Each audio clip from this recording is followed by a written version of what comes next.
ఐజీఎల్ని అక్కడ మొత్తం వ్యవహారాన్ని అబ్జర్వ్ చేయమని చెప్పి నియమించడం జరిగిందండి. అయితే చంద్రబాబు ప్రభుత్వం సీరియస్గానే తీసుకుంది ఈ విషయాన్ని. ఇది అంటే అవతల విమర్శలు చాలా తీవ్రంగా ఉన్నాయి జగన్మోహన్ రెడ్డి గారి వైపు నుంచి.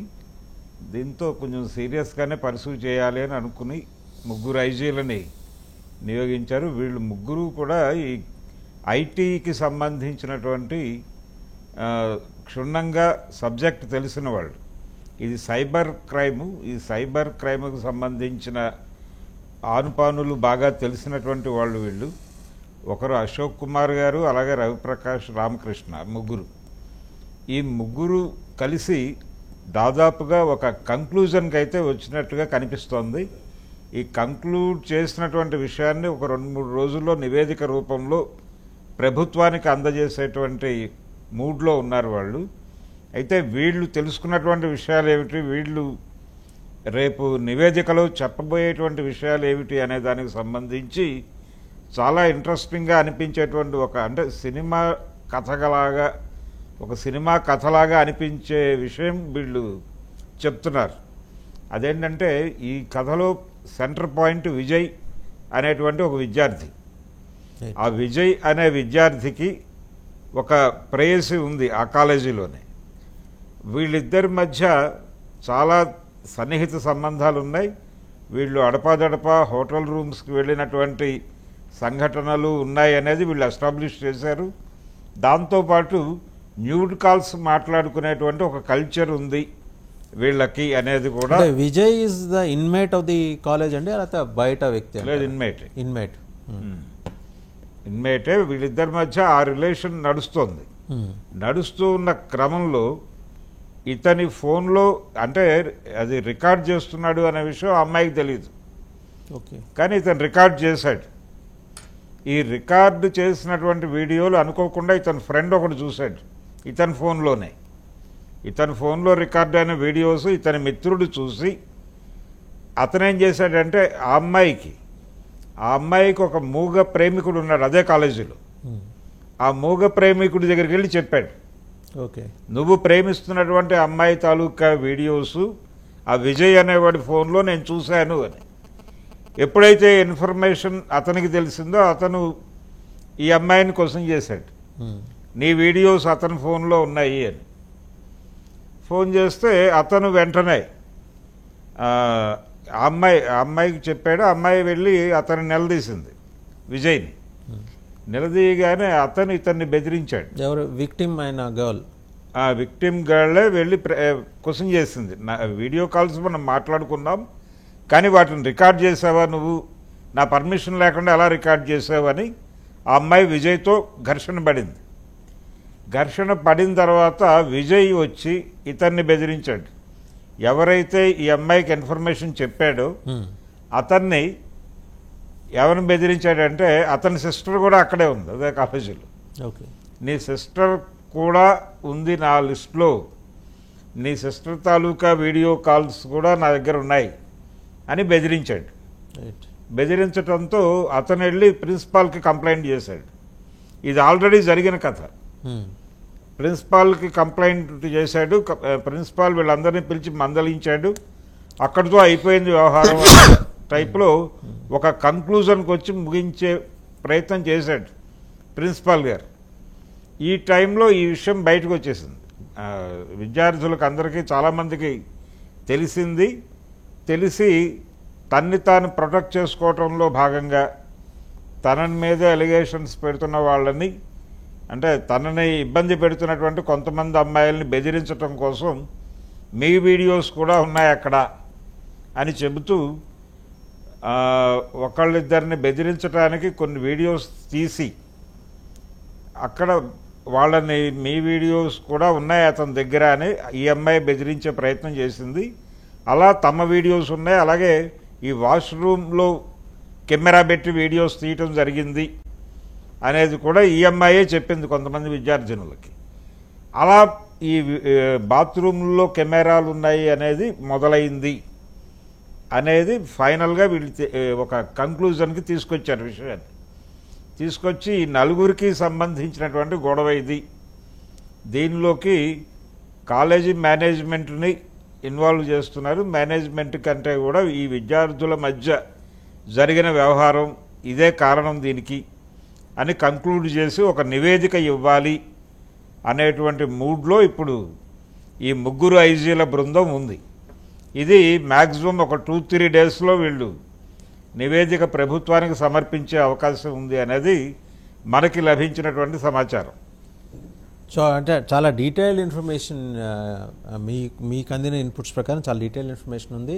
అంటే ఇప్పుడు వైసీపీ ఆరోపణ ఏంటంటే ఇటువంటి కథ ఒకటి వెళ్ళి పోలీసుల చేత ప్రభుత్వమే ఈ రకంగా అది కేవలం 2-3 మధ్య మా వివాదం మాత్రమే అని చూపించే ప్రయత్నం ఏదో చేసి మొత్తం కేసుని హషప్ చేసే ప్రయత్నం చేస్తున్నారు. అందుకని ఐజీ స్థాయి అధికారులని అక్కడ ముగ్గురిని పెట్టారు. రామకృష్ణ గారు is known for his technical skills, తెలిసిన వ్యక్తి. ఆయన తాత్కాలిక సిపిగా కూడా చేశారు విజయవాడకి డ్యూరింగ్ ఎలక్షన్స్, గుంటూరు ఎస్పీగా కూడా చేశారు. ఈ హ్యాస్ సర్వ్ నాలెడ్జ్.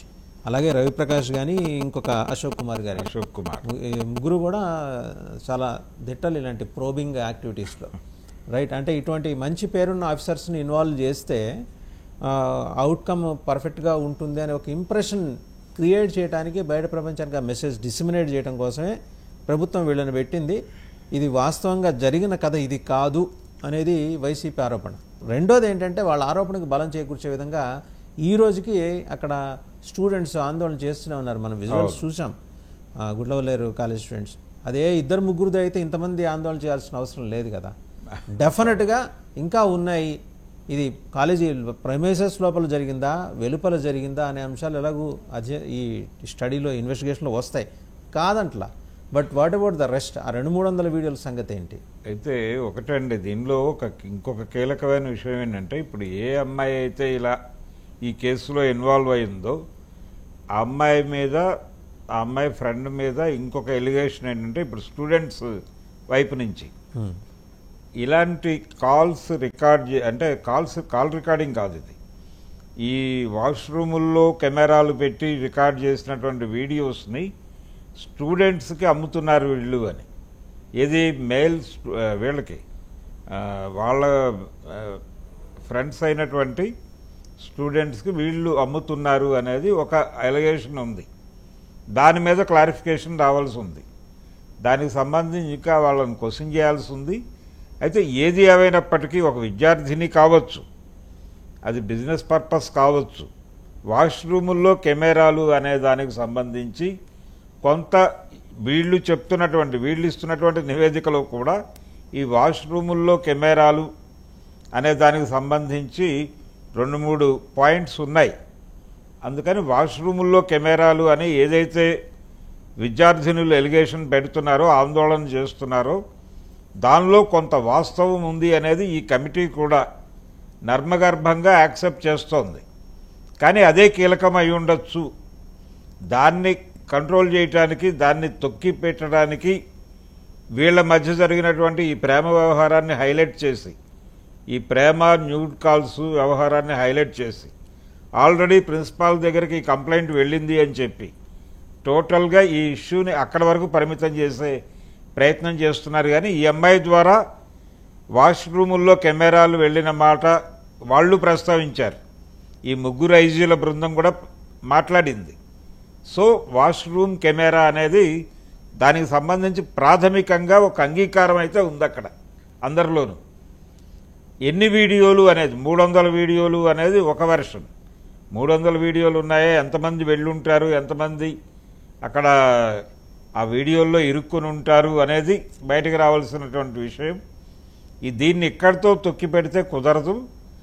ఓపెన్గా ఏం జరిగింది అనేది ప్రోబ్ చేయాల్సినటువంటి అవసరం ఉంది. ఈ ముగ్గురు ఐజీల అధ్యయనానికి సంబంధించినటువంటి నివేదిక అదేదో హడావిడిగా కంక్లూడ్ చేసి కేసును క్లోజ్ చేయాలనేటువంటి దిశగా వాళ్ళు వేగంగా ప్రయాణం చేస్తున్నారు అని బయట నుంచి వస్తున్నటువంటి విమర్శల్లో కొంతమేరకు అయితే వాస్తవం ఉంది. డెఫినెట్గా ఇది అంత ఈజీ వ్యవహారంగా కనిపించడం లేదు. రైట్. సో గుడ్లవల్లేరు ఇన్సిడెంట్కి సంబంధించి పెద్ద సవాలే రాష్ట్ర ప్రభుత్వం మీద, కూటమి సర్కారు మీద ఉంది. ఎందుకంటే చాలా ఆర్గనైజ్డ్గా వైసీపీ దాడి చేస్తూ వస్తుంది ఈ విషయంలో. సో ఈ క్రమంలో మరి ప్రభుత్వం ఎలా వ్యవహరిస్తుందో చూడాలి. ఇక నెక్స్ట్ దీనిలోకి వెళ్తే గనక తెలుగు సినీ పరిశ్రమ తన పెద్ద హృదయాన్ని చాటుకుంది. 2 తెలుగు రాష్ట్రాల్లో సంభవించిన ప్రకృతి విపత్తుని ఎదుర్కోవటానికి కోసం హీరోలు ముందుకు కదిలారు. జూనియర్ ఎన్టీఆర్తో మొదలెడితే మహేష్ బాబు, చిరంజీవి గారు, పవన్ కళ్యాణ్ గారు డిప్యూటీ సీఎంగా ఉండి కూడా వ్యక్తిగతంగా తన సంపాదన నుంచి ₹1 ఆయన విరాళం ప్రకటించారు. ఆశ్చర్యకరమైన విషయం ఏంటంటే ఇన్ని జెస్చర్స్ మనం చూస్తుంటే ప్రతిపక్ష నాయకుడు ఒకరోజు వచ్చారు, రిటర్నింగ్ వాళ్ళ దగ్గర నుంచున్నారు, మాట్లాడారు, వెళ్ళిపోయారు. He has come, he has scene and he has gone అని షేక్స్పియర్ నాటకంలో ఉంటుంది చూసారా, అట్లా ఆ పద్ధతిలో ఆయన వెళ్ళిపోయారు. అవును, అంటే దానికి సంబంధించి బొత్స సత్యనారాయణ గారు క్లారిఫికేషన్ ఇచ్చే ప్రయత్నం చేశారు. మేము సహాయక కార్యక్రమాలు చేస్తున్నాము, ఆయన లేకపోయినప్పటికీ, మా నాయకుడు ఇక్కడ లేకపోయినప్పటికీ లేడు, ఆయన ఏదో వెళ్ళిపోయాడని మాట్లాడుతున్నారు. కానీ మేము సహాయ చర్యల్లో చాలా వేగంగా రంగంలోకి దిగుతున్నాం అన్న పద్ధతిలో ఆయన ఏదో కంటి తుడుపు ప్రకటన ఒకటి చేశాడు.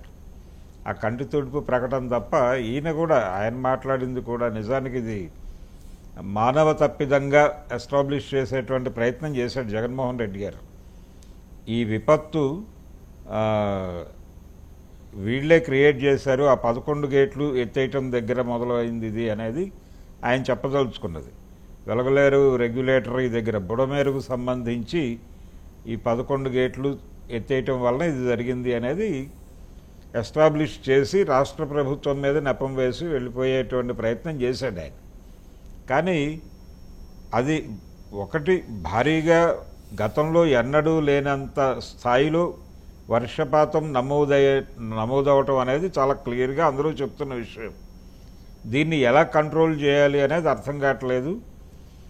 రెండోది, అక్కడ బుడమేరుకు సంబంధించి ఏదైతే ఆయన చెప్పాడో ఈ 11 గేట్లు ఎత్తేసారు, దానివలన ఈ ప్రాంతం అంతా ముంపుకు గురైంది అనే ఎస్టాబ్లిష్ చేశాడు ఆయన. దానిలో కొంత వాస్తవం ఉంది. చాలా చోట్ల గట్లు తెగిపోయినాయి, రోడ్లు వాటంతటా అవే పూర్తి స్థాయిలో లేచిపోవడం మనం గమనించాం. ట్రాఫిక్ కంట్రోల్ లేదు అసలు. అంటే ఎవరు కూడా ఎటు నుంచి ఎటు వెళ్ళటానికి రహదారి వ్యవస్థ అంతా చిన్నాభిన్నం అయిపోయింది.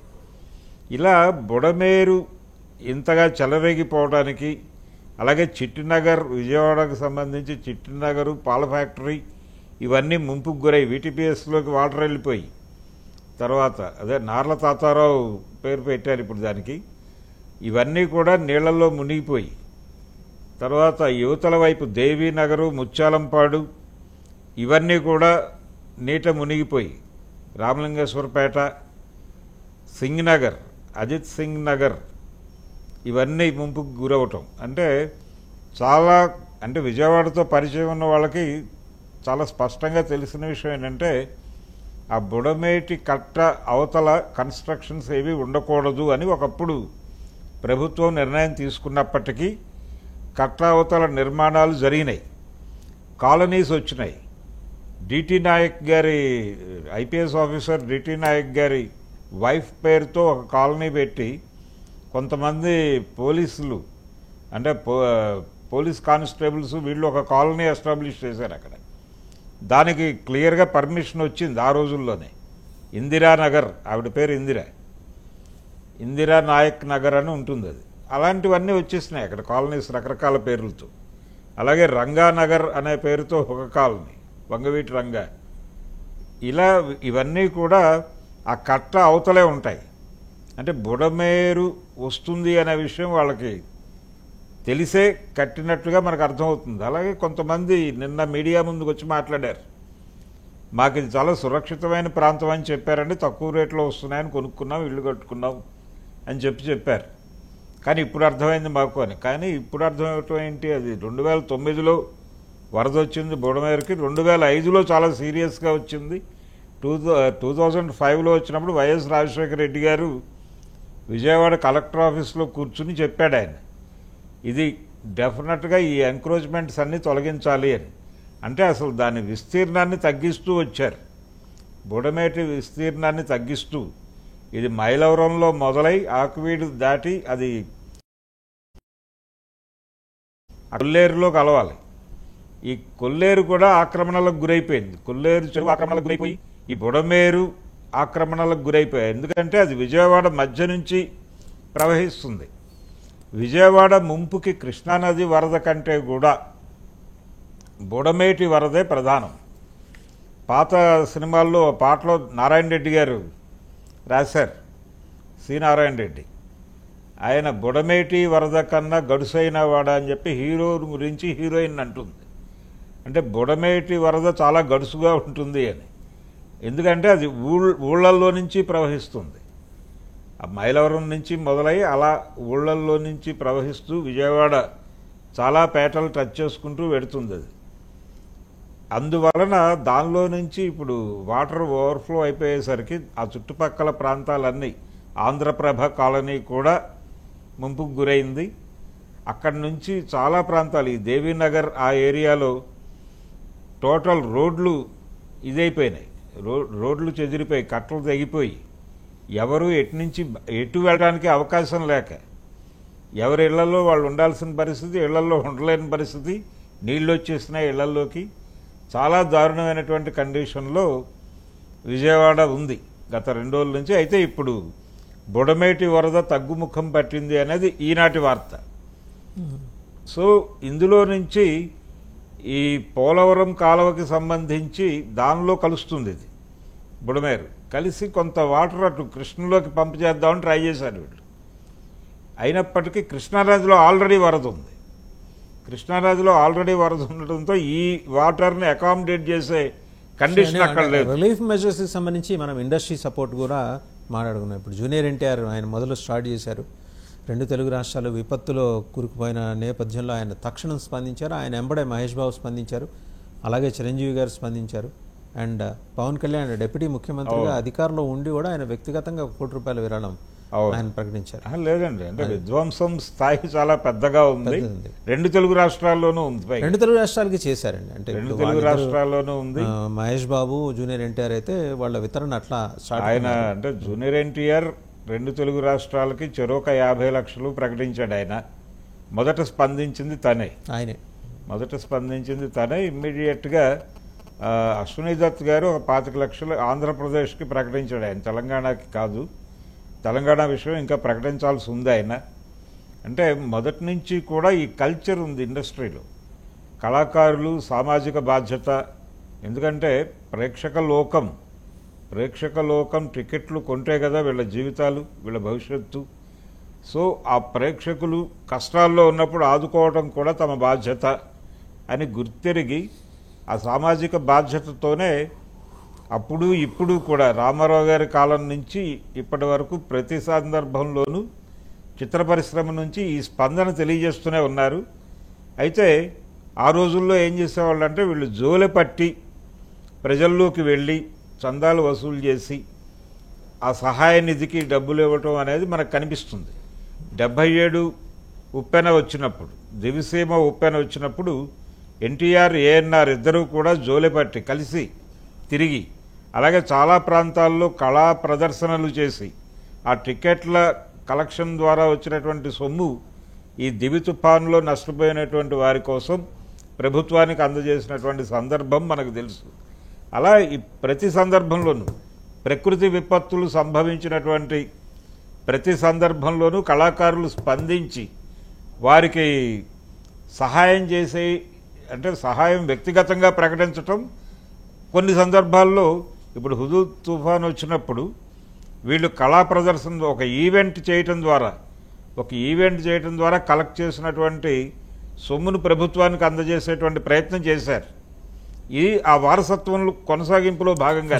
ఇప్పుడు మనం ఇంకొకటి కూడా హైలైట్ చేయాల్సిన విషయం అండి. మాజీ chief justice of India N V Ramana గారు చెరో 10 లక్షలు ప్రకటించారు. జ్యుడిషియరీ నుంచి ఓపెన్గా ఇంతవరకు బయటకు వచ్చింది వారే. అంటే గుప్తధనాలు చేసిన వాళ్ళు ఉండొచ్చు, బట్ అంటే 2 తెలుగు రాష్ట్రాలకి ఆయన చేసిన ప్రకటన అనేది చాలా మంది జ్యుడిషియరీలో ఉన్న వాళ్ళందరికీ స్ఫూర్తిగా ఉంటుంది, స్ఫూర్తిదాయకమైనది. అదే రెండోది పవన్ కళ్యాణ్ మంత్రిగా ఉండి కోటి రూపాయలు ప్రకటించడం, అలాగే చిరంజీవి గారు ₹1 కోటి ప్రకటించాడు ఆయన 2 తెలుగు రాష్ట్రాలకి. ఇలా విశ్వక్ సేన్ అక్కడ ఒక 5 లక్షలు, ఇక్కడ ఒక 5 లక్షలు ఇచ్చాడు. ఒక అప్కమింగ్ ఆర్టిస్ట్ అతను. అవును, అతను కూడా తన చారిటీని చాటుకుని అక్కడ ఒక 5 లక్షలు, అంటే తెలంగాణకు 5 లక్షలు, ఏపీకి 5 లక్షలు ప్రకటించాడు తను. ఇలా చాలామంది ముందుకు వస్తున్నారు. రామ్ చరణ్ ప్రకటించాల్సి ఉంది ఇంకా. అలాగే అల్లు అర్జున్ దగ్గర నుంచి రావాల్సి ఉంది. ఇంకా చాలామంది ఆ ప్రిపరేషన్స్లో ఉన్నారు. మహేష్ బాబు వీళ్ళందరూ ఆల్రెడీ చెప్పేసి ఉన్నారు. జూనియర్ ఎన్టీఆర్, మహేష్ బాబు దాదాపు ఈక్వల్గానే వాళ్ళు సహాయం చేస్తున్నారు. ఇలా ఇది మొదలైంది, ఇది మొదలుగానే చూడాలి. ఇది జస్ట్ ఓపెన్ అయింది, ఇది కొనసాగుతుంది. ఈ ఇండస్ట్రీ నుంచి వీటన్నిటితో పాటు ఈ రిలీఫ్ మెజర్స్ కోసం అని చెప్పి విరాళాలు ప్రకటిస్తూ ఊరందరిది ఒక దారి అయితే నాగబాబు గారిది ఇంకో దారి అన్నట్టు ఆయన ట్వీట్ చేశారు, చూసారా? నాగబాబు గారు ఆయన అంటే జగన్మోహన్ రెడ్డి గారిని కడిగేశారు, ఏంటయ్యా నువ్వు వచ్చి చేస్తుంది ఇక్కడ అని. అవును, చూసాడు. అదేనండి, అంటే జరిగినది దీనికి సంబంధించి భుజాన వేసుకుని ఇమ్మీడియట్గా, అంటే ఒక ప్రమాదం జరిగింది, అది ఎవరు ఊహించి చేసింది కాదు. అది ఎలా మీరు ముఖ్యమంత్రి టోటల్గా రోడ్డు మీదే ఉన్నాడు ఆయన, అంటే కలెక్టర్ ఆఫీస్లో కూర్చుని ఉన్నాడు ఆయన. అలాగే ఈ సింగ్నగర్ పరిసర ప్రాంతాల్లో ఆయన పడవ మీద ప్రయాణం చేస్తూ పరిస్థితిని సమీక్షిస్తూ వెళ్ళారు. ఈ సమీక్షిస్తూ వెళ్తున్నటువంటి ప్రాసెస్లో ఒక చోట ఆ పడవ పడిపోబోయింది. దాన్ని వెంటనే వీళ్ళు కంట్రోల్ చేశారు. ఆయన అక్కడి నుంచి మూవ్ ఆన్ అయిపోయారు. ఇంత చేస్తున్నా కానీ పొలిటికలైజ్ చేయటం, విమర్శకి దారితీసే పద్ధతిలో వ్యవహరించడం, అది మీకే చెల్లింది.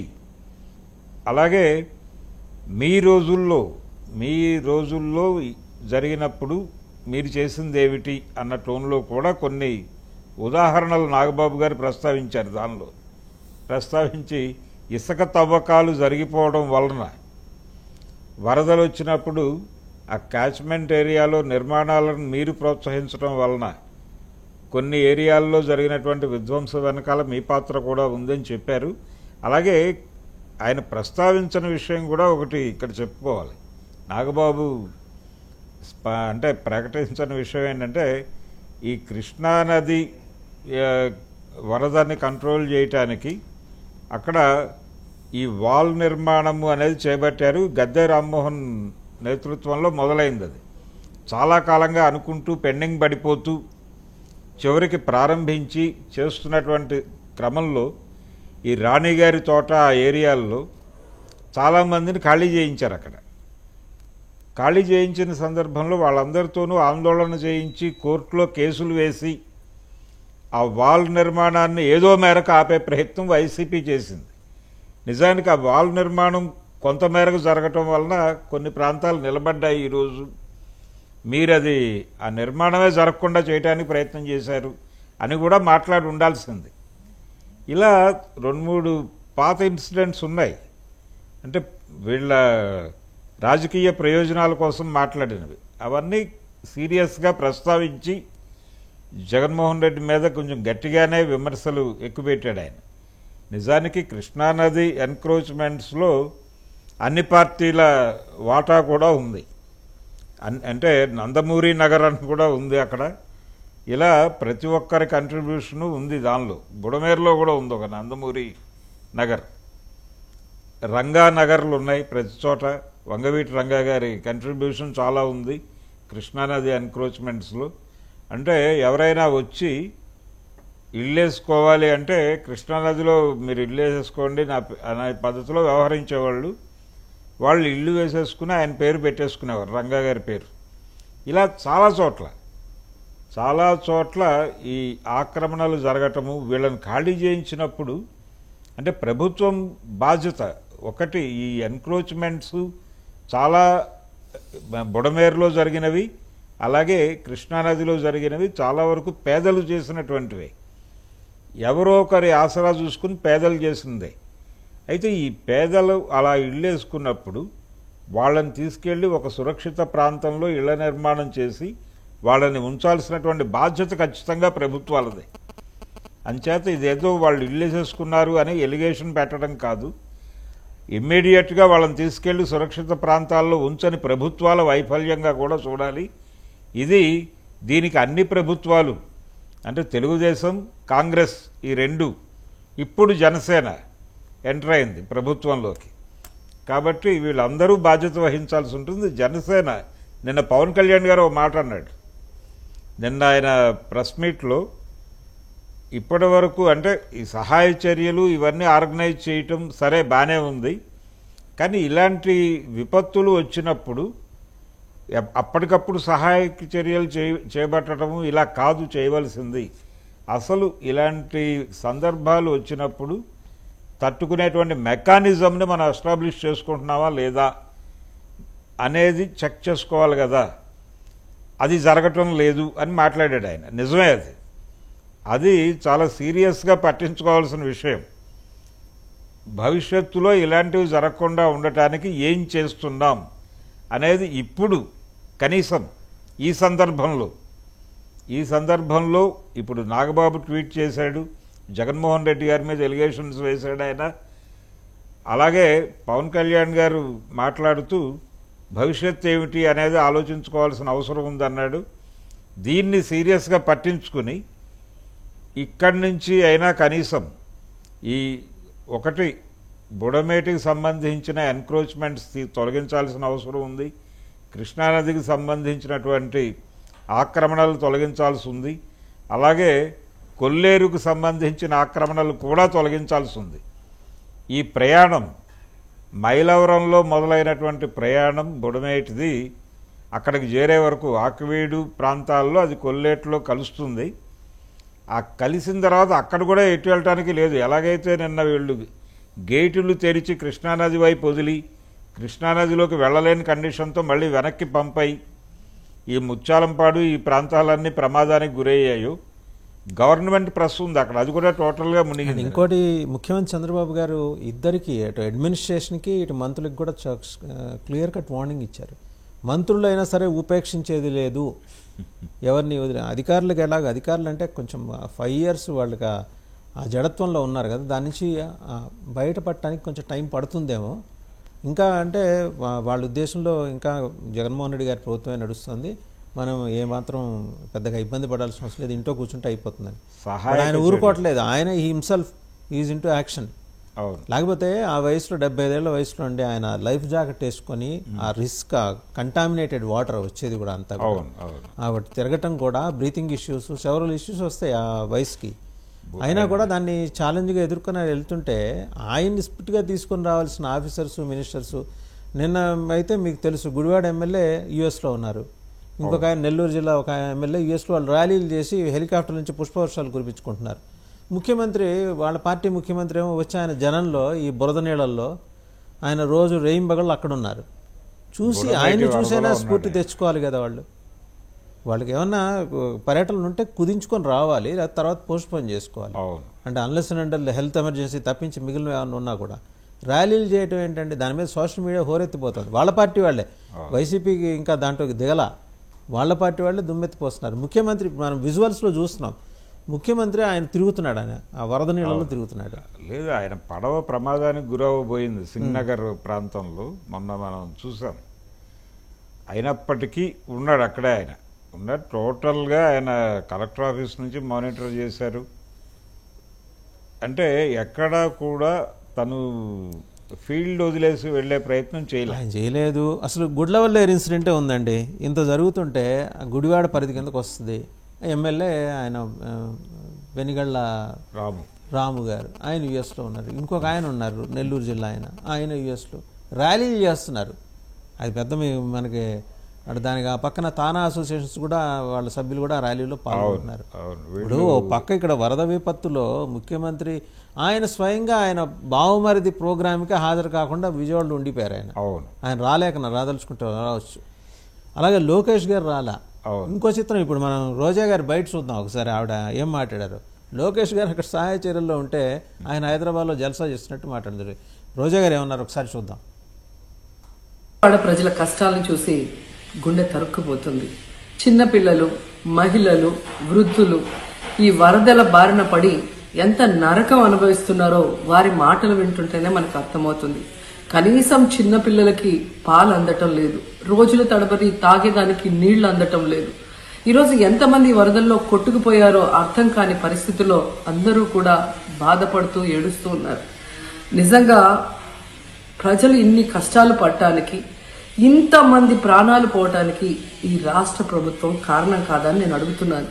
ముఖ్యంగా మంత్రుల విహారయాత్రలు, హాలిడేస్ ఎంజాయ్ చేయడంలో ఉన్న చిత్తశుద్ధి రాష్ట్ర ప్రజల మీద లేదు అని నేను గట్టిగా చెప్పగలను. ఇదేదో నేను విమర్శించడానికి చెప్పటం లేదు.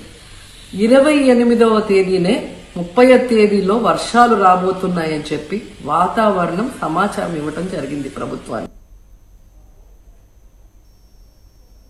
సో చూశారు కదా, అంటే ఆవిడ అనేది ఏంటంటే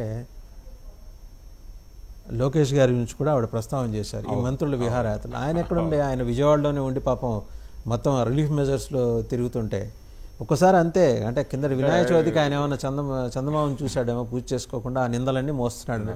అంటే ఒకటండి, నందమూరి బాలకృష్ణ గారి సినీ స్వర్ణోత్సవ కార్యక్రమం వీళ్ళందరూ హాజరై ఉండాల్సింది. చంద్రబాబు గారు, లోకేష్ గారు వీళ్ళందరూ హాజరు కావాల్సి ఉంది. పవన్ కళ్యాణ్ గారు కూడా రావాలి. పవన్ కళ్యాణ్ కూడా రావాలి. వీళ్ళు ముగ్గురు రాలేదు. వీళ్ళు ముగ్గురు రాకపోవడానికి కారణం అక్కడ వరదలు, ఆ కండిషన్. రెండోది, పవన్ కళ్యాణ్ బయటకు రాలేదు అనేది ఒక విమర్శ వస్తుంది. సరే, లోకేష్ మీద ఈ విమర్శ చేసింది ఈవిడ, కానీ ఆయన అక్కడే ఉన్నాడు రెగ్యులర్గా ఫిజికల్ గా ఆయన కనిపిస్తున్నారండి. ఆల్మోస్ట్ ఎవరు ఆయన అక్కడే సహాయ చర్యలు. రాజరాజేశ్వరి పేటకి అయితే ఆయన పర్సనల్గా వెళ్ళి 4 కుటుంబాలను రెస్క్యూ చేశాడు. అండ్ ఒక ఫ్యామిలీ, మాకు వచ్చిన సన్నిహితులైన ఒక ఫ్యామిలీ ఆయన దగ్గరుండి ఆయనకి మెసేజ్ పెడితే వెళ్ళి ఆయన పర్సనల్గా వెళ్ళి ఎవాక్యుయేట్ చేసి తీసుకొచ్చారు ఆయన. అంటే రైల్వే ట్రాక్ దగ్గరలో ఉంటుంది, అది మచిలీపట్నం వెళ్ళే రూట్ పక్కన ఉంటుంది. అది కూడా ఎంక్రోచ్మెంటే ఒక రకంగా, బుడమేట్లో ఎంక్రోచ్మెంట్స్లో అది కూడా ఉంది. కాబట్టి ఇవన్నీ రెస్క్యూ ఆపరేషన్స్ ఒకటే కాదు, సహాయక చర్యలు ఇవన్నీ పర్యవేక్షిస్తూ అక్కడే ఉన్నారు వీళ్ళు. అయితే పవన్ కళ్యాణ్ టోటల్గా తను ఆఫీస్కి పరిమితం అయిపోయి తన డిపార్ట్మెంట్ని ఆయన మానిటర్ చేస్తూ ఎలా ఉంది కండిషన్ అనేది ఎప్పటికప్పుడు తెలుసుకుంటూ వాళ్ళతో కోఆర్డినేట్ చేసేటువంటి ప్రయత్నం చేస్తున్నారు. కానీ ఆయన బయటకు తిరగట్లేదు. తిరగకపోవడానికి కారణం ఏమిటో కూడా ఆయన చెప్పుకున్నారు. నేను బయటకు వస్తే నన్ను చూడటానికి చాలామంది గుమికూడేటువంటి ప్రమాదం ఉంది, ఇది ఇతర సమస్యలు పట్టుకొస్తుంది. అంటే తన ఇమేజ్, సినిమా నటుడిగా తనకున్నటువంటి ఇమేజ్ ఈ సహాయక చర్యలని ఇబ్బంది పెడుతుందేమో అనేది ఒక డౌట్ ఆయన ఎక్స్ప్రెస్ చేసింది. రెండోది, అక్కడ రెస్క్యూ ఆపరేషన్స్ జరుగుతున్నాయి, వాటిని కూడా మనం డిస్టర్బ్ చేసిన వాళ్ళం అవుతాం. ఎందుకు అనవసరంగా అక్కడికి వెళ్ళి చేసేటువంటి పని కంటే కూడా జరిగే నష్టం ఎక్కువ ఉంటుంది. కాబట్టి నేను వాంటెడ్గానే వెళ్ళలేదు, ఇక్కడే ఉండి మానిటర్ చేస్తున్నాను. నేను కూడా వేరే కార్యక్రమాలు ఏమీ పెట్టుకోలేదు. ఇప్పుడు ప్రస్తుతం జరుగుతున్నటువంటి ఈ పరిస్థితి నుంచి ప్రజలను ఎలా బయటకు తీసుకురావాలి అనే పనిలోనే ఉన్నాను నేనని చెప్పాడు నిన్న మీడియా ముందుకు వచ్చి ఆయన. చెబుతూ ఆ సందర్భంలో అన్నమాటే అది. అంటే ఫర్దర్గా ఇలాంటిది ఇది జరిగినప్పుడు మనం ఏ లెవెల్లో స్పందించాము అనేది ఓకే, కానీ మనం ఇప్పుడు చేయవలసింది భవిష్యత్తులో ఇలాంటివి పునరావృతం కాకుండా ఏం చేయాలి అని. దాదాపు ఇదే ప్రశ్న 2005లో వైఎస్ రాజశేఖర రెడ్డి గారు కూడా వేశారు. అదే విజయవాడ కలెక్టర్ ఆఫీస్ ముందు నిలబడి, కలెక్టర్ ఆఫీస్లో మీటింగ్ తర్వాత ఆయన బయటకు వచ్చి మాట్లాడాడు. ఇమ్మీడియట్గా ఈ ఎన్క్రోచ్మెంట్స్ అన్నీ తొలగించి వాళ్ళందరినీ వేరే ప్రాంతాలకు, సురక్షిత ప్రాంతాల్లో గృహ నిర్మాణం జరిపి వాళ్ళందరినీ తరలించి అక్కడి నుంచి అలా మనం, అలాగే కొల్లేరు కూడా సీరియస్ ఇష్యూగా మారింది. అప్పుడు అక్కడ ఆక్రమణలు కూడా తొలగించాల్సి ఉంది, ఎందుకంటే ఇది అక్కడికి వెళ్ళాలి, ఈ వాటర్ అక్కడికి వెళ్ళాలి. కాబట్టి టోటల్గా మనం క్లీన్ చేద్దాం ఇదంతా అని చెప్పారు. చెప్పిన తర్వాత ఒక 5-6 నెలలు నడిచింది అది. తర్వాత మళ్ళీ ఎవరి యాక్టివిటీస్లోకి వాళ్ళు వెళ్ళిపోయారు. మళ్ళీ యథాతథంగా భూముల అమ్మకాలు, నిర్మాణాలు, అపార్ట్మెంట్లు కట్టేశారు ఆ ఏరియాలో. చాలా దుర్మార్గమైనటువంటి విషయం ఏంటంటే కట్ట కనిపిస్తూనే ఉంటుంది మనకి. నూజివీడు వైపు బస్సులో పెడుతుంటే కట్ట కనిపిస్తూనే ఉంటుంది. కట్ట అవతల అపార్ట్మెంట్స్ కూడా కనిపిస్తాయి. ఇప్పుడు అవన్నీ మునిగినాయి.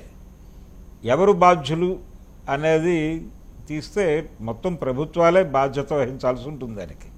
అందుకని ఆయన చెప్పినట్టుగా ఇప్పటికైనా సరే, పవన్ కళ్యాణ్ చెప్పినట్టుగా ఇప్పటికైనా సరే ఆ యాక్టివిటీ మొదలుపెట్టి వాళ్ళందరినీ ఇతర ప్రాంతాలకు తరలించి అదంతా క్లియర్ చేసి, అంటే బుడమేరు అన్యాయం చేసింది అని మాట్లాడుతున్నారు కానీ బుడమేరుకి ఆల్రెడీ అన్యాయం జరిగి ఏం చేయాలో తెలియని పరిస్థితుల్లో బుడమేరు అన్యాయం చేయాల్సి వచ్చింది ఇప్పుడు. అందుకని కొంచెం దాన్ని సీరియస్గా పట్టించుకోవాలి. అలాగే గద్దె రామ్మోహన్ ప్రారంభించినటువంటి ఆ కృష్ణానది దగ్గర వాల్ నిర్మాణం అనేది ఇంకొంచెం వేగంగా మిగిలిన ప్రాంతాలకు కూడా విస్తరించి ఆ నిర్మాణం జరపాల్సి ఉంటుంది. అలాగే ఇక్కడ బుడమేరుకు కూడా గోడ నిర్మించాల్సినటువంటి అవసరం ఉంది. గోడ నిర్మించాలంటే ముందు ఈ ఆక్రమణలన్నీ తొలగించాల్సి ఉంటుంది. దాని మీద ఏ మేరకు దృష్టి పెడతారు అనేది చూడాలి. రైట్. దాంతోపాటు పిసిసి అధ్యక్షురాలు షర్మిల గారు, వైఎస్ షర్మిల గారు మధ్యలో కొంతకాలం ఆవిడ విరామం ప్రకటించారు. ఇప్పుడు మళ్ళీ నిన్న హఠాత్తుగా తెర మీదకి వచ్చేసి, 2 కుమార్తెలు ఉన్నారు జగన్మోహన్ రెడ్డి, నీకు ఆడపిల్లల తండ్రివి కదా, జత్వాని కాదంబరి జత్వాని బాధ నీకు తెలియలేదా అంటూ గట్టిగా కడిగేశారు.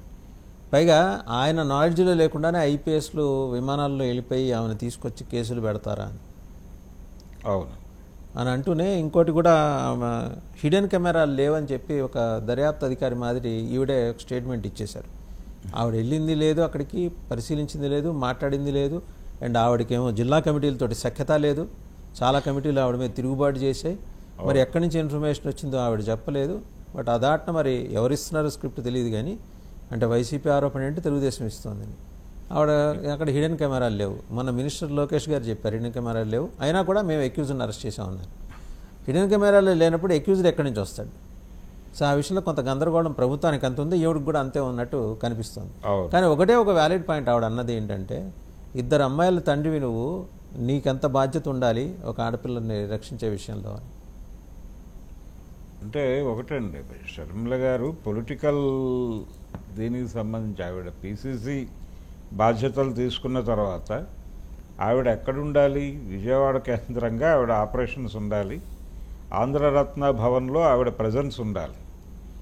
అది దాదాపుగా వదిలేశారు. ఆవిడ వదిలేసి తను అక్కడికి పరిమితం అయిపోయారు, పులివెందులకు పరిమితం అయిపోయారు. ఆవిడ కడపకి పరిమితం అయిపోయి అక్కడ నుంచి అడపాదడపా మీడియా ముందుకు వస్తున్నారు తప్ప రెగ్యులర్గా పార్టీ తాలూకా యంత్రాంగాన్ని కదిలించటము, దాన్ని క్షేత్రస్థాయిలో నిలబెట్టేటువంటి ప్రయత్నం, రోజువారీ ఒక యాక్టివిటీ ఇవ్వాలి. ఇప్పుడు ఈ వరద ప్రభావం ఉంది, తను పర్యటించాలి, అక్కడ తిరగాలి, తన క్యాడర్ని రంగంలోకి దించాలి, సహాయక చర్యల్లో వాళ్ళు కూడా పాల్గొనాలి.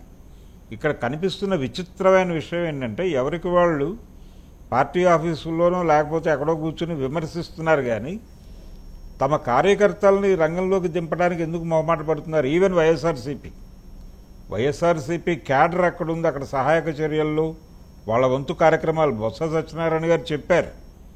కానీ యాక్చువల్గా సీన్లోకి దిగినట్టుగా మనకు ఎక్కడా కనిపించడం లేదు. సహాయక చర్యల్లో వాళ్ళ పాత్ర ఏమిటి, కాంగ్రెస్ పార్టీ పాత్ర ఏమిటి?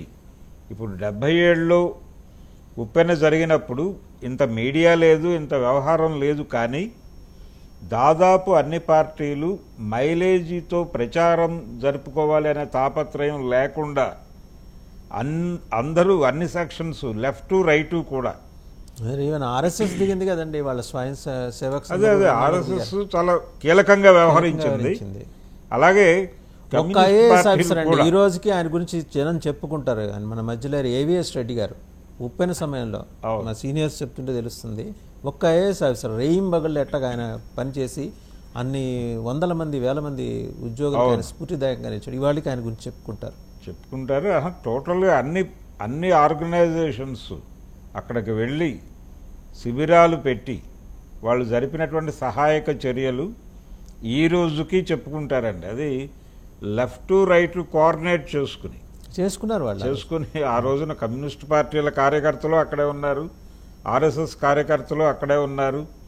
ఎక్స్ట్రీమ్ లెఫ్ట్ పార్టీలు కూడా అక్కడ పార్టిసిపేట్ చేసినాయి. వాళ్ళకి అంటే ఎక్స్పోజ్ అవుతాము అనే భయం కూడా లేకుండా వెళ్ళి పనిచేశారు అక్కడ.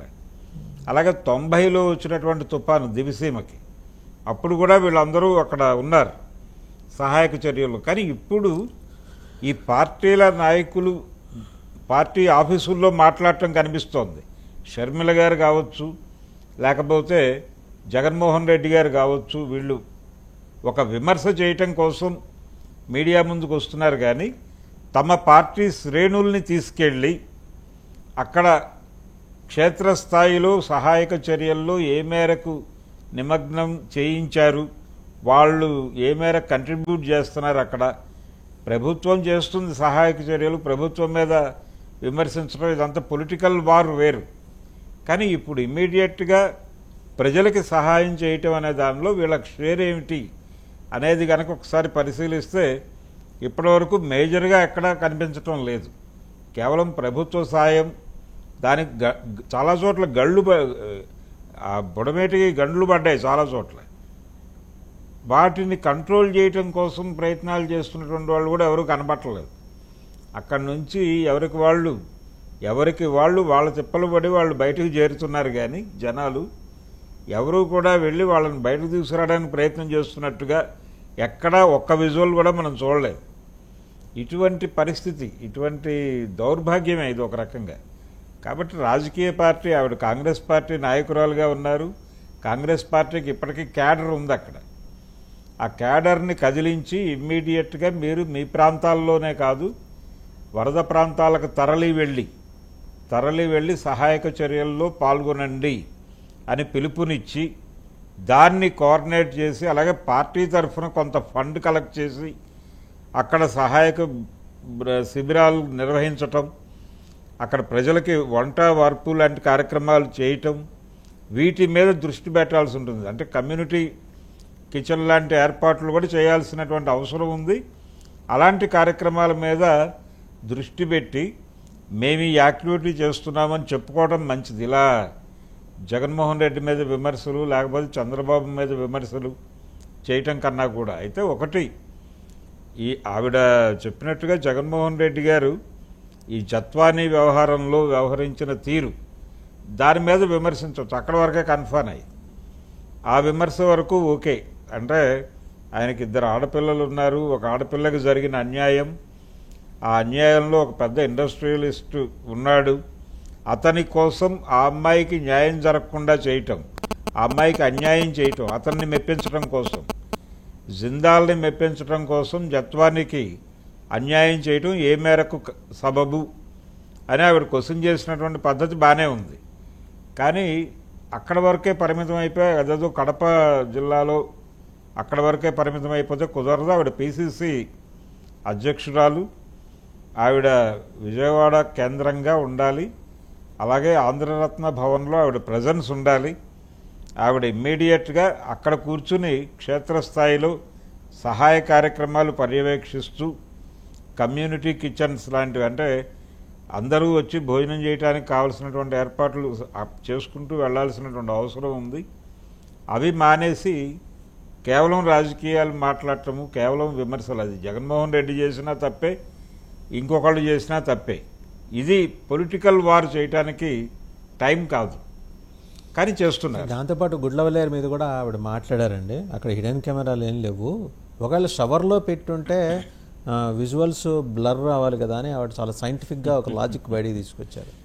సరే, అంటే ఆవిడకు ఉన్న టెక్నాలజీ బ్యాక్గ్రౌండ్ బట్టి ఆవిడ ఎవరి చేతను అడిగించి ఈ విషయాలన్నీ తెలుసుకున్నారేమో తెలియదు. మొత్తానికి ఏంటంటే దాని మీద నేను మాట్లాడలేదు అనే మాట నిందెందుకు అని చెప్పేసి అది కూడా మాట్లాడితే ఒక పని అయిపోయిందని మాట్లాడారు. నింద ఎందుకు అని మాట్లాడటం కరెక్టే, కానీ ఇది అక్కడ వరకు పరిమితం. ఇన్వెస్టిగేటింగ్ ఆఫీసర్స్ ఇవ్వాల్సిన రిపోర్ట్ ఆవిడ ఇచ్చేసింది, అక్కడ హిడెన్ కెమెరాలు లేవని. అంటే దాదాపుగా లోకేష్ గారు ఏం మాట్లాడారో అదే చెప్పారు, అదే రెప్లికేట్ చేశారు ఆవిడ కూడా, అంతే చెప్పారు. ఇప్పుడు రేపు అక్కడ ఉన్నటువంటి ఐపీఎస్ అధికారులు ముగ్గురు కూడా ఇదే చెప్పాలేమో, ముగ్గురు కూడా దాదాపు ఇదే స్క్రిప్ట్ చెప్పేటువంటి అవకాశాలు కనిపిస్తున్నాయి. అయితే వాళ్ళు ఇంకొంచెం విస్తారంగా ఒక సినిమాకి పనికొచ్చే లెవెల్లో ఒక కథ ఎస్టాబ్లిష్ చేసి నివేదిక కంక్లూడ్ చేద్దాం అనుకుంటున్నట్టున్నారు. నివేదిక కంక్లూడ్ చేయొచ్చు, కానీ విద్యార్థినులు సేఫ్గా హాస్టల్లో ఉండేటువంటి పరిస్థితి అయితే కనిపించడం లేదు. అది ఈ రోజుకి వాళ్ళు రోడ్ల మీద కాలేజీ ఉండడానికి ప్రతిష్టకు కారణం. ఆయన మధ్య కాకుండా ఆడపిల్లల తల్లిదండ్రులని ఆందోళన పడే కొన్ని వందల మంది ఆడపిల్లల తల్లిదండ్రులని ఆందోళన పడేసిన అంశం అది. అంటే ఏ అంత తేలిగ్గా నమ్మకంతో ఇద్దరికో ముగ్గురికో అట్రిబ్యూట్ చేసి దాన్ని కేసు క్లోజ్ చేసి హషప్ చేసే ప్రయత్నం జరిగితే మాత్రం దట్ ఇస్ హైలీ అబ్జెక్షనబుల్. ఎలాగో నేషనల్ హ్యూమన్ రైట్స్ కమిషన్ కూడా రంగంలోకి దిగింది. రేపో మాపో నేషనల్ ఉమెన్స్ కమిషన్ కూడా మాట్లాడబోతుంది దాని మీద అవును. సూమోటో తీసుకొని. మరి అంత తేలిగ్గా ఎట్లా తీసుకుంటుందండి ప్రభుత్వం దాన్ని? అంటే ప్రభుత్వం వైపు నుంచి అంటే రకరకాల కోణాలు ఉన్నాయండి దీనిలో. అంటే దాన్ని కొంచెం దాని పరిధి కుదించి కంక్లూడ్ చేసేద్దామనే తాపత్రయం కనిపిస్తున్న మాట వాస్తవం. అలాగే మేనేజ్మెంట్ని ఇప్పటిదాకా కూడా తీసుకెళ్లి సీరియస్గా క్వశ్చన్ చేసే ప్రయత్నం జరగలేదు. రెండోది వాళ్ళకి ప్రమేయం ఉండే అవకాశం లేదు అన్నట్టుగా కూడా మాట్లాడేస్తున్నారు వీళ్ళే. అంటే ఆ స్టాఫ్ అంటే అక్కడ ఏంటంటే పోలీసులతో పాటు అందరూ ఇన్వెస్టిగేట్ చేస్తున్నారు. షర్మిల ఇన్వెస్టిగేట్ చేస్తుంది, మీడియా ఇన్వెస్టిగేట్ చేస్తుంది, జడ్జిమెంట్లు ఇచ్చేస్తుంది మీడియా కూడా. అంటే లోపల ఈ ప్లంబర్స్ వీళ్ళు ఉంటారు, వంట వాళ్ళు వెళ్తారు, వాళ్ళకు సంబంధించినటువంటి తప్పేమీ లేదు అనే మాట కూడా వీళ్ళే మాట్లాడేస్తున్నారు. వీళ్ళు ఎలా మాట్లాడతారు? అక్కడికి వెళ్ళి పరిశీలి చేయకుండా అది ఎవరు మాట్లాడినా. అందుకని అక్కడ విషయం వేరు, వీళ్ళు మాట్లాడుతున్న గొడవ వేరు. దాన్ని కొంచెం సెన్సిటివ్గానే చూడాలి. ఆడపిల్లలు రోడ్ల మీదకి వచ్చి ఎందుకు మాట్లాడుతున్నారు అనేది అంత ఈజీగా తీసుకునే. మీరు గట్టిగా నిలదీయటం వల్ల ఏమో షర్మిల గారికి వినిపించినట్టుంది. ఆవిడ మరి కాసేపట్లో గన్నవరం విమానాశ్రయానికి ల్యాండ్ కాబోతున్నారు. మరి కాసేపట్లో ఇప్పుడు వరద తగ్గిపోయిన తర్వాత ప్రకాశం బ్యారేజ్ ఎలా ఉందో చూసి బాధితులను పరామర్శించడానికి వెళ్తారట. అంతా అయిపోయింది. ఇన్నాళ్ళుగా మరి చీఫ్ మినిస్టరు లోకేష్ గారు ఇంకితర మంత్రులు అందరూ క్యాంప్ చేసి అంతా అయిపోయిన తర్వాత ఆవిడ వస్తున్నారు చివరిలో. అంటే ఫలశ్రుతి చెప్పి వెళ్ళిపోతారేమో, వ్రతం అయిపోయింది కాబట్టి. అంటే అక్కడ కూడా ఒక రకమైనటువంటి పొలిటికల్ వార్ చేసి వెళ్ళిపోతారు. జగన్మోహన్ రెడ్డి మీద 2 విమర్శలు, చంద్రబాబు మీద 2 విమర్శలు చేసేసి మీరు కాంగ్రెస్ పార్టీకి అండగా నిలబడాలి అని చెప్పి తిరిగి ఆవిడ కడప దిశగా వెళ్ళిపోయేటువంటి పరిస్థితి కనిపిస్తోంది. ఇంకొక ఆవిడ అక్కడ క్యాంప్ ఉండాలి కదా, ఆవిడ ఉండాలి. ఇంతకుముందు రఘువీరా గారు పిసిసి వ్యవహారాలు చూసినప్పుడు ఆయన అక్కడే ఉన్నాడు. Almost available. ఆయన ఎప్పుడు అవైలబిలిటీలో ఉండేవారు. ఆయన అవైలబుల్గా ఉండేవాడు. రోజు అక్కడ ఒక యాక్టివిటీ ఉండేది, ఒక ప్రెస్ మీట్ జరిగేది కనీసం ఆంధ్రరత్న భవన్లో. మల్లాది విష్ణు గారు ఇన్ఛార్జిగా ఉండేవాడు ఆ రోజుల్లో. ఇప్పుడు అసలు అక్కడ ఇన్ఛార్జ్ ఎవరో తెలియదు, ఎవరుంటారో తెలియదు. పిసిసి ప్రెసిడెంట్ని కలవడానికి కడప ఎందుకు రావట్లేదంటే అక్కడున్న మహిళా కాంగ్రెస్ నాయకురాలు శుంకర పద్మశ్రీ గారితో విభేదాలు అక్కడ కాబట్టి ఇంకొకటైనా మాట్లాడాలి. ఆమె సంగతి పక్కన పెడితే జానీ మాస్టర్ చేసిన వ్యాఖ్యలు చూసారా? అవును, 2034కి ప్రధానమంత్రిగా పవన్ కళ్యాణ్ ఆయన ఆశాభావం వ్యక్తం చేశారు. బహుశా గట్టి ఇన్పుట్స్ ఉండుంటాయేమో, ఎలా చూస్తున్నారు? లేదండి, ఇన్పుట్స్ లేవు, ఏం లేవు. ఆయన ఆశాభావం వ్యక్తం చేశాడు. అంటే దేశకి నేత పవన్ కళ్యాణ్ అన్న టోన్లో వెళ్ళాడు. ఆయన వెళ్ళి తన అభిమానాన్ని చాటుకునేటువంటి ప్రయత్నం చేశాడు. ఇది కేవలం అభిమానాన్ని చాటుకునే ప్రయత్నమే తప్ప ఆయనకేదో క్లియర్ ఇండికేషన్స్ ఉన్నాయని కాదు. ఈయన అయితే ఒకటి జనసేన పార్టీకి భారతీయ జనతా పార్టీకి ఉన్నటువంటి లింకులు, అలాగే జాతీయ స్థాయిలో పవన్ కళ్యాణ్ గురించి మోడీ గారు మాట్లాడినటువంటి పద్ధతి 2-3 సందర్భాల్లో తన ప్రమాణ స్వీకారం సందర్భంగా కూడా, అంటే ఆంధ్రప్రదేశ్ ప్రభుత్వ ప్రమాణ స్వీకార సందర్భంగా ఆ వేదిక మీద ఆయన పవన్ కళ్యాణ్కి ఇచ్చినటువంటి ప్రాధాన్యతతో పాటు ఢిల్లీలో తాను ప్రమాణ స్వీకారం చేసిన సందర్భంగా అక్కడికి వచ్చినటువంటి పవన్ కళ్యాణ్ గురించి ఆయన చేసినటువంటి వ్యాఖ్య, జస్ట్ అతనేదో సినిమా హీరో అనుకోకండి అన్న టోన్లో మాట్లాడాడు. ఆయన ప్రత్యేకంగా ప్రస్తావించి పవన్ కళ్యాణ్ పేరు. దాంతో ఒక ప్రామినెన్స్ రాజకీయంగా, అంటే జాతీయ రాజకీయాల్లో ఒక ప్రాముఖ్యత పవన్ కళ్యాణ్కి వచ్చినట్టుగా చాలామంది భావించేటువంటి పరిస్థితిని క్రియేట్ చేశాడు ఆయన మోడీ గారు. దాంతో ఆ రకమైనటువంటి ప్రభావంలో నుంచి భవిష్యత్తులో ప్రధాని అయ్యేటువంటి ఛాన్స్ డెఫినెట్గా పవన్ కళ్యాణ్కి ఉంది అన్న టోన్లో వెళ్ళిపోయి ఆయన ఏదో ఒక తనకున్నటువంటి అభిమానాన్ని చాటుకోవడం కోసం ఆ ప్రకటన చేశాడు తప్ప ఆయనకి ఏదో క్లియర్గా పొలిటికల్ విజన్ ఉండి అయితే ఈ మాట మాట్లాడలేదు. ఆయన తన అభిమానాన్ని చాటుకునే ప్రకటనగా మాత్రమే చూడాలి దీన్ని. అంతకు మించి హడావిడి చేయవలసినటువంటి అవసరం లేదు. అంటే అదర్వే ఇలా రౌండ్ చాలా ఆయన మంది ఆయన మాట్లాడతారు. అన్న మాటల్లో ఆయన అభిమానం చాటుకోవటం ఒక్కటే కాకుండా ఏంటంటే జనసేన ఒక ప్రామిసింగ్ పార్టీగా రాబోయే రోజుల్లో మరింత బలంగా ఎదగబోతోంది అనే ఒక ఇండికేషన్ కూడా ఏమైనా ఇచ్చే ప్రయత్నం కూడా అయి ఉండొచ్చు. లేదు, అది ఆల్రెడీ ఉందండి. అంటే లోకల్గా అది ఒకటి ప్రాంతీయ పార్టీగానే ఉంది ప్రస్తుతానికి. జాతీయ పార్టీగా కూడా దాని ప్రెజెన్స్ ఉంది. తెలంగాణలో పోటీ చేసింది జనసేన. తెలుగు రాష్ట్రాల వరకు పరిమితమైనటువంటి పార్టీగా చూస్తున్నాం. అయితే నెమ్మదిగా అది ఇక్కడ నుంచి వెళ్ళి ఢిల్లీలో ప్రధాన ప్రతిపక్షంగా వెలిగినటువంటి తెలుగుదేశం పార్టీ వైభవాన్ని చూసాం గతంలో. అంటే ఇందిరాగాంధీ గారి హత్యానంతరం జరిగినటువంటి ఎన్నికల్లో జాతీయ స్థాయిలో కాంగ్రెస్ పార్టీకి ఎదురులేని మెజారిటీ వచ్చినప్పటికీ ఆంధ్రప్రదేశ్లో తెలుగుదేశం పార్టీకే ఓటేశారు ఇక్కడ ఓటర్లు. వేయటంతో పార్లమెంటులో అంటే లోక్సభలో ప్రధాన ప్రతిపక్షంగా కాంగ్రెస్ పార్టీ అధికారంలో ఉన్నప్పుడు లోక్సభలో ప్రధాన ప్రతిపక్షంగా తెలుగుదేశం పార్టీ వ్యవహరించిన సందర్భం ఒకటి చూసాం మనం. ఎందుకు చూసామంటే రీజన్ అదే. అంటే ఒక ప్రాంతీయ పార్టీ జాతీయ స్థాయిలో ప్రధాన ప్రతిపక్షంగా అంత ప్రామినెంట్ రోల్ ప్లే చేయటం, దాని నుంచి నేషనల్ ఫ్రంట్ ఆర్గనైజ్ చేయటం, జాతీయ స్థాయిలో ఒక ప్రత్యామ్నాయ పార్టీగా ఆవిర్భవించటం, ఒక కూటమి నిర్మాణానికి లీడ్ తీసుకోవటం, ఇవన్నీ కూడా మనం చూస్తూనే ఉన్నాం. కాబట్టి దాదాపు అదే పరిస్థితుల్లో జనసేన కూడా లీడ్ తీసుకుని జాతీయ స్థాయిలో ఒక కూటమి నిర్మాణము మరొకటో చేసి, అలా కేంద్రంలో రామారావు గారి మీద కూడా ఇది ఉండేది, ఆయన ప్రధాని అవుతారు అని. ఒక దశలో ఆ పరిస్థితి కూడా కనిపించింది మనకి.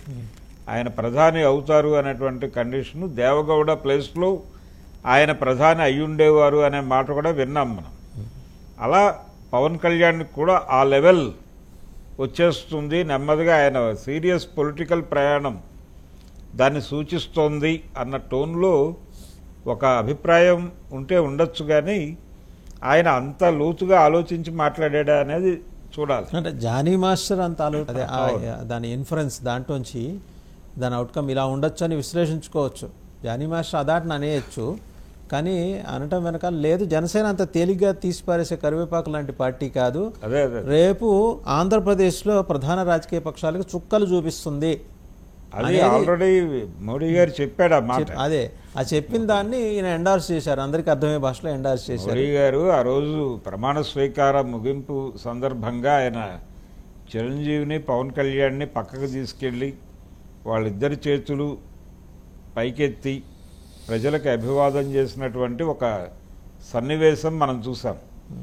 ఆ సన్నివేశం ద్వారా ఆయన భవిష్యత్తు రాజకీయ చిత్రపటం అంటే తెలుగు రాజకీయ చిత్రపటాన్ని ప్రజల మనస్సుల్లో ముద్రింపజేయడానికి చేసినటువంటి ప్రయత్నంగా చూడాలి. అది అంత ఈజీ వ్యవహారం కాదు. అది రైట్. భారతీయ జనతా పార్టీ ఒక ఆల్టర్నేటివ్గా జనసేనని చూస్తోంది. అది ఎక్కడి దాకా అయినా వెళ్ళొచ్చు. ఇందాక మనం చెప్పుకున్నట్టుగా ఎన్టీ రామారావు గారు జాతీయ రాజకీయాల్లో ఆ రోల్ ప్లే చేస్తాడని మొదట్లో ఎవరూ అనుకోలేదు. కానీ ఆ రోజున నీలం సంజీవ్ రెడ్డి గారు కొంత గుర్తించాడు, దీన్ని గుర్తించి ఆయన్ని మందలించేటువంటి ప్రయత్నం చేశాడు. అంటే ఢిల్లీ ఎలాగూ నీకు రాదు, ఎందుకు అనవసరంగా తెల్లారలేస్తే ఇందిరాగాంధీతో కయ్యం పెట్టుకుంటావు, కొంచెం మంచిగా ఉండి నిధులు తెచ్చి ఇక్కడ ఏదన్నా ప్రజలకి చేయాల్సింది చేయొచ్చు కదా అని ఆయన వేసవి విడిదికి వచ్చినప్పుడు హైదరాబాద్ రామారావు గారిని పిలిపించుకుని మందలించే ప్రయత్నం చేశాడు. రైట్. నేను ఇదే వస్తుంది అనుకోలేదు, కొంచెం ప్రయత్నం చేస్తే అదెందుకు రాదు అని మాట్లాడాడు ఆయన. ఈయన anyhow let us hope so అంటే